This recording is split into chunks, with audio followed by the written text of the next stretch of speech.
তো আজকে হঠাৎ করে আমার সাথে সব কি হয়ে গেল আসো তোমাদেরকে একটু শেষ থেকে বলি। সো হে গাইস, আসসালামু আলাইকুম। তো প্রতিদিন তো আমি আজকেও কাজে বেরিয়ে গেলাম। তারপর দেখতে পাচ্ছ রাস্তায় যেতে যেতে আমার ফলোয়ার্সের সাথে দেখা হয়ে গেল।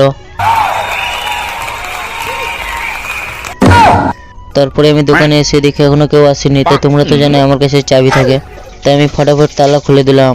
তো দরজাটা খুলে আমি ফটাফট ভিতরে চলে গেলাম। তো আমি ভিতরে এসে মেন পয়েন্টটা লাইটে চালু করে দিলাম। তোমরা দেখতে পাচ্ছ আমাদের 10 কোটি টাকার আমি এখন পিছে করে এই দরজাটাও খুলে দিলাম। এখন আমাদের এই R15টা বার করতে হবে, তাই বার করে দিলাম ঝাড়ু মারার জন্য। তো আমি ভিতরে এসে ফটাফট ঝাড়ুটা হাতে নিয়ে মারতে লাগলাম।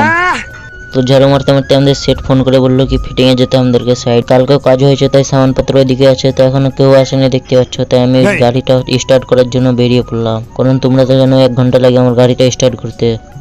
তো এক কথা স্টার্ট হবে না, তাই লাত মারতে লাগলাম কয়েকটা। তো আমাদের গাড়ি স্টার্ট নেওয়ার পরে আমরা বিল্ডিং এ চলে এলাম। তো তোমরা দেখতে পাচ্ছ এখন আমরা ফ্ল্যাটে আছি, ভিতর থেকে দেখতে কিছু এরকমই। আর এই যে তোমরা এই গ্রিলগুলো দেখতে পাচ্ছ কালকে লাগিয়েছে আমরা, অ্যাঙ্গেলটাকে লোড বেরিং বলা হয়, অ্যাঙ্গেলের ফ্রেম আছে করা, তো কালকে লাগিয়েছি। তো আজকে আমাদেরকে এইখানে করতে হবে, এই গ্রিলটা কালকেই লাগিয়েছিলাম। তারপরে আজকে অ্যাঙ্গেল লাগাতে হবে আমাদেরকে, ফ্রেম কি লোড বেরিং। পুরো আমরা টি অ্যাঙ্গেল আনার জন্য চলে গেলাম সেটার।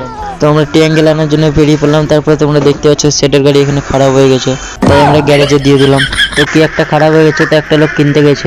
তো তোমরা দেখতে পাচ্ছ ঘড়িতে এখন কটা বাজে, ও সরি আমার কাছে তাও ঘড়ি নাই। তো দেখতে পাচ্ছ লোকটা চলে আসার পরে এই লোকটা এদিকে কাজ চালু করে দিল। তো অনেকক্ষণ পর আমাদের গাড়ি ঠিক হয়ে গেল। তো এখন আমরা যাচ্ছি বিল্ডিং এ। তো বিল্ডিং এ এসে আমরা টি অ্যাঙ্গেল মারা শুরু করে দিলাম। তখন আমাদের লেট হয়ে গেছিল, তাই সেট পরে গিয়ে নিয়ে এসেছিল টি অ্যাঙ্গেল। তো টি অ্যাঙ্গেল মারার পর আমরা নিচে জালি লাগাচ্ছি। তো তোমরা দেখতে পাচ্ছ আমাদের কাজ ফাইনালি ফিনিশিং হয়ে গেল। তো আমরা নিচে জালি লেগেছি, কারণ কোনো মানুষ যাতে না আসতে পারে, না পাখি যাতে না আসতে পারে। তো তোমাদের জন্য খুবই তাড়াতাড়ি নেক্সট ব্লগ নিয়ে আসতে চলেছি। নেক্সট ব্লগ পেতে গেলে সাবস্ক্রাইব এন্ড ফলো করে দাও।